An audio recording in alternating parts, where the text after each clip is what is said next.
Good evening. Tonight we're talking about a major issue that's raising concern across the United States. Illegal immigrants potentially bringing communicable diseases into the country.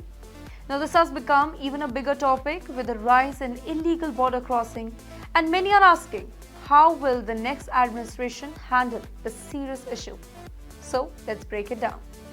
In the US, when immigrants come legally, they go through a medical screening.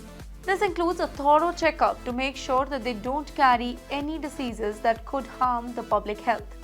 Now, this medical checkup looks for conditions like tuberculosis, syphilis, and leprosy. Diseases can spread easily and cause serious harm. However, there is no such requirement for immigrants crossing the border illegally.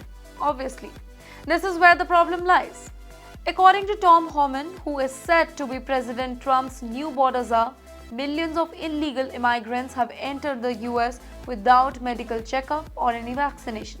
He points out that this has led to outbreak of preventable diseases in migrant centers and even in hospitals across the country.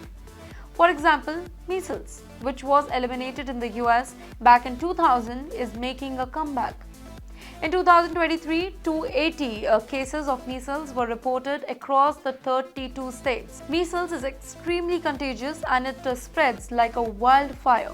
Another disease is whooping cough, which is spreading across the US.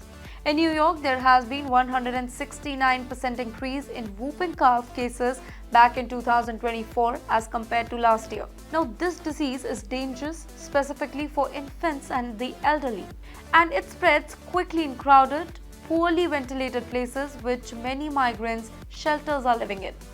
And then there's tuberculosis, TB. Back in 2023, there were 9,000 plus cases of TB in the United States, which is, by the way, 16% increase from the previous year. TB spreads through the air when an infected person coughs or sneezes. It can be deadly if not treated properly. Now, a large number of these TB cases come from people born outside the US, particularly from the countries with high rates of TB like Latin America, Africa, and Asia. The problem is that under Biden administration, millions of migrants have entered the country without being properly screened for these diseases. As of 2023, over 5.4 million illegal border crossers have been released into the US without any medical checkup. And on the top of that, over 1.9 million gotaways has entered the country without being caught.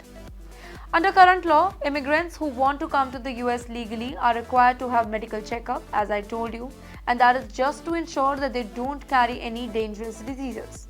For example, they must show proof of vaccination for diseases like measles, mumps, and rubella before being admitted. But with the rising number of illegal migrants, this law is not being applied. This is a growing issue as we see more outbreaks of preventable diseases across the country, specifically in the areas with high number of migrants like New York and Texas. With the number of people crossing the border continuing to rise, this could lead to even more serious public health concerns. So, how will the next administration handle this? Well, many are hoping that stricter policies will be put in place just to ensure that illegal immigrants are screened for communicable diseases before being allowed to stay in the country. Now, this is a critical issue that affects not just the border security but the health and safety of communities across the US. We'll keep you updated on this developing story. For more such videos, do follow TimesXP.